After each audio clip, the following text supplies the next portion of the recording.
सभी को मेरा नमस्कार। तो आज हम एक बहुत ही सुंदर अनुभव शेयर करने वाले हैं। तो हनुमान जी की एक बूढ़ी औरत के ऊपर कैसे कृपा हुई, तो वो इंटरेस्टिंग स्टोरी है जो अभी मैं आपको बताने वाली हूँ। और किस तरह से हनुमान जी ने, एक बुढ़िया औरत थी, गांव का नाम था शांति नगर।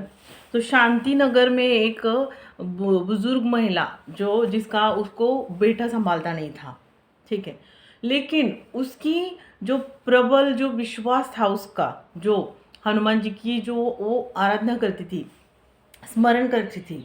और जो भी है, नामस्मरण में कितनी ताकत होती है, नामस्मरण से क्या कुछ नहीं हो सकता, है ना।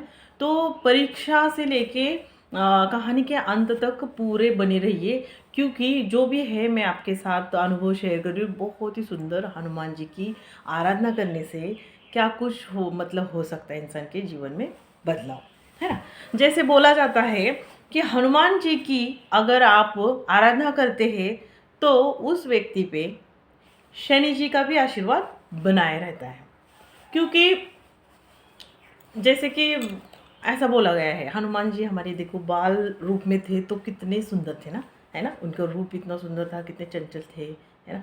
किस तरह से उन्होंने सूरज भगवान को एक फल समझ के खाने की कोशिश की उसी टाइम, क्योंकि वो उनका जो था ना, उनकी जो शक्ति थी, ताकत थी, उसके बेस पे वो कहीं भी चले जाते थे, उड़ते थे आकाश में, है ना।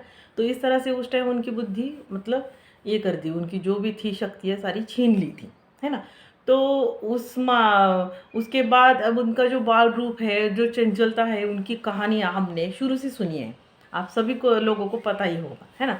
अब वो बताने का ज़रूरी नहीं है, लेकिन इस कथा में एक बताने का माध्यम ये है। उसी तरह शनि भगवान को भी शनि भगवान का भी हनुमान जी के ऊपर आशीर्वाद है कि जो भी कोई हनुमान जी की आराधना करेगा तो उसमें से एक शनि भगवान का भी आशीर्वाद उस भक्त पे रहेगा, ऐसा कहा गया है ना। तो फिर स्टार्ट करते हैं हमारी कथा, है ना। तो किस तरह से वो महिला, है ना, बुजुर्ग महिला किस तरह से हनुमान जी की आराधना करती थी सच्चे मन से। उसका जो विश्वास था, जो सारे गांव वाले लोग उस पर हंसते थे कि तू क्या करती रहती है, और ना तेरी गरीबी में सुधार आ रहा है, ना कुछ हो रहा है। लेकिन वो बोलती थी मेरी, मैं गरीब हूँ, चाहे ना मेरी मतलब जो भी है परिस्थिति में सुधार नहीं आ रहा है, लेकिन मैं खुश हूँ। मैं नामस्मरण में मेरे भगवान के ऊपर मेरा पूरा विश्वास है। तो देखो क्या है पता है, एक माँ जन्म देती है अपने बच्चे को, और वो चाहती है कि बच्चा बड़ा करेंगे, फिर बाद में ये पढ़ाएंगे लिखाएंगे, है ना। या जो भी है बनता है, एक माँ बाप अपने बच्चों के लिए करते हैं। लेकिन उसका बेटा निकल गया, बुरी संगत की वजह से उसके विचार, शादी हो गए, फिर उसके विचार चेंज हो गए, फिर वो अभी औरत जहाँ से उसने शादी करके लाए उसके विचार अलग रहेंगे। हर लेडीज़ हो गई, जेंट्स हो गए, सभी के विचार अलग अलग होते हैं ना। तो उसकी बीवी के बहकावे में आके उसने अपनी बूढ़ी माँ को छोड़ दिया था, ठीक है। तो फिर इस तरह से ये कहानी शुरू हो गई। शांतिनगर के गाँव जो था, शांतिनगर उस गाँव में एक एरिया था। तो उस एरिया में ये बूढ़ी औरत रहती थी, और उसके आसपास के लोग ये हर टाइम नामस्मरण करती थी। हनुमान जी की एक उसके आंगन में मूर्ति थी, उसको फूल चढ़ाती थी, पानी चढ़ाती थी, चरणों में जल चढ़ाती थी, है ना। प्रसाद जो भी वो बनाती थी, खाने से पहले वो हनुमान जी के चरणों में अर्पण करती थी और नमस्कार करती थी, नामस्मरण में रहती थी दिन भर। जो भी है थोड़ा सा खेती बाड़ी में जाके लकड़ी वगैरह चुन के लाती थी, उस टाइम भी वो नामस्मरण करती थी। नामस्मरण का ही इसमें ज़्यादा हमारा समावेश है। तो कहा जाता है कि नामस्मरण से सबसे ज़्यादा हम भगवान से कनेक्ट होते हैं। इसलिए कहा जाता है, कोई कोई ग्रंथों में लिखा है कि उपवास नहीं करना है, उपासना करनी है। अब उपवास और उपासना में क्या अंतर है ना। तो उपासना मीन्स क्या होता है, जैसे हम जिस भगवान की पूजा कर रहे हैं, मानो जैसे मैं दत्तात्रेय भगवान की मैं आराधना करती हूँ, है ना। तो दत्तात्रेय भगवान के जो भी ग्रंथ हैं और जो भी सारी चीज़ें हैं, उसमें एक उपासना के मार्फत, मतलब पढ़ना है, उस ग्रंथ को खोलना है, पढ़ना है। उससे क्या होता है, हम भगवान से सीधा कनेक्ट होते हैं, है ना। उन्होंने सारा जो कलयुग में जो क्या होना है, उस श्री सद्गुरु चरित्र दास बोध में सब लिख के रखा है ना। तो उनके जो भी पूजा है विशेषतः बताया जाता है कि उपासना से ही दत्तात्रेय भगवान हमारे गुरु है वो खुश होते हैं, उपास से नहीं, है ना। लेकिन कोई कोई तो वैसे ही सारे भगवान का है। जैसे आप कोई भी भगवान का, जैसे विट्ठल भगवान की भक्ति करेंगे, स्वामी समर्थ भगवान की, जगन्नाथ भगवान की उपासना करेंगे, तो जगन्नाथ भगवान का भी नाम स्मरण करने से ही आप सबसे ज़्यादा कनेक्ट होंगे, क्योंकि सभी तो पढ़े लिखे नहीं हैं, है ना। सभी ऐसे कितने सारे महात्मा होके गए हैं जिनकी कभी स्कूल में भी नहीं एंट्री हुई, ना पढ़ना ना लिखना कुछ भी नहीं आता था उनको, लेकिन नामस्मरण नामस्मरण में इतनी ताकत है ना। चाहे आप कोई भी भगवान की पूजा करते हैं, ठीक है, लेकिन मन में आपको नामस्मरण करना है।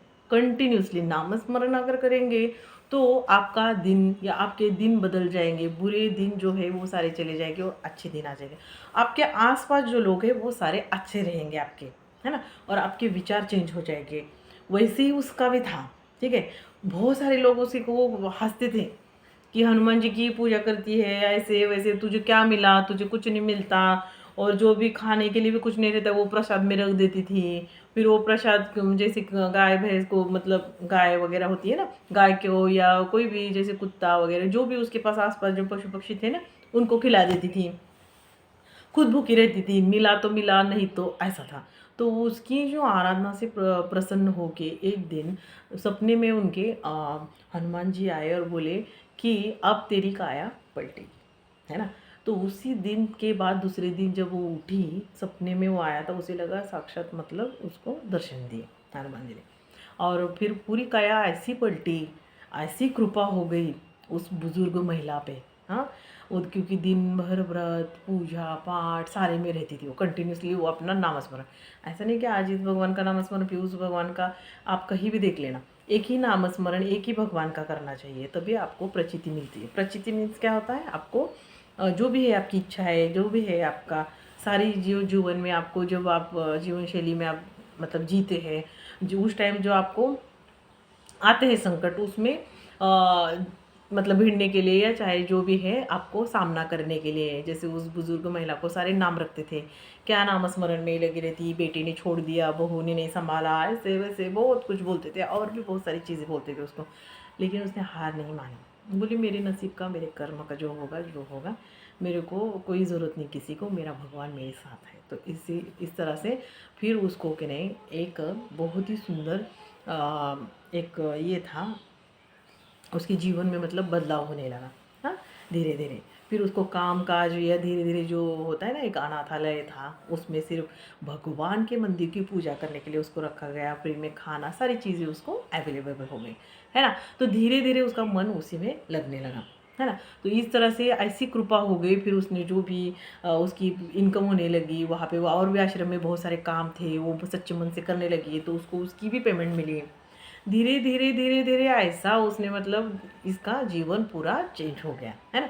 और बहुत सारे लोगों के साथ उस अनाथालय में वो बुढ़िया रहती थी, है ना। तो इस तरह से उसके जीवन में पूरा बदलाव हो गया, और उसकी जो था वो दृढ़ विश्वास था जो हनुमान जी की उपासना पे, वही उसको काम आया, है ना। तो फिर अब उसके जो और क्या चाहिए, देखो गाँव में जो हर रहती थी वहाँ पे सब ठीक नहीं था, फिर जीवन में जो बदलाव हुआ, जो अनाथालय के लोग आए, अचानक सारी चीज़ें उसके जीवन में घटनाएं हुई, है ना। ये सब भगवान की कृपा से हुआ ना उसके जीवन में। तो ये सारा बदलाव आया वो उसी में, और उन लोगों के साथ सब मिलजुल के वो लोग रहते थे।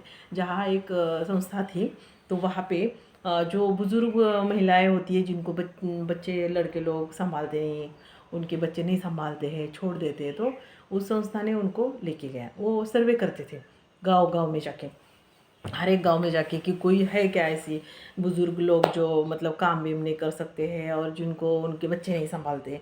तो इस तरह से फिर वही इस हमारी ये जो बुज़ुर्ग महिला थी, इसको लेके गए, और इस तरह से उसके जीवन में बदलाव हो गया, है ना।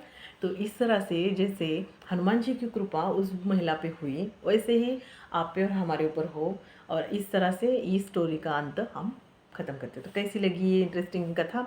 और वो जो था उसका नामस्मरण ही था, जो भी था उसने ना कोई मतलब ये नहीं था, उसकी गरीबी इतनी थी लेकिन उसके जीवन में बदलाव हुआ।